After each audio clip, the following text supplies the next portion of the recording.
Pag sinabi po bang sebaceous is infected po lahat? Hindi naman infected ka. Ano po pagkakaiba ng sebaceous cyst at lymphoma? Yun po yung lagi kong naririnig. Yung lymphoma, mataba yun. Yung sebaceous cyst, mga sebaceous gland yun. Sebaceous gland, yung pinanggagalingan ng oil ng katawan natin. Ngayon, kung bisa nagbabara yung pinaka-laban na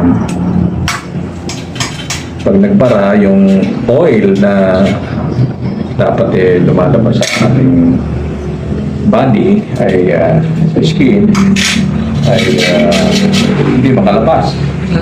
So, nagpo-form ng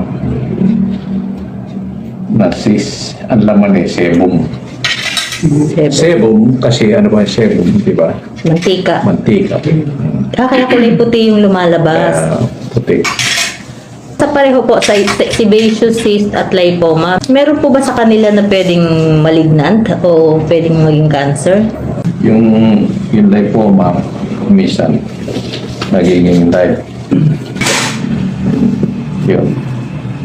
Medyo cancer yun.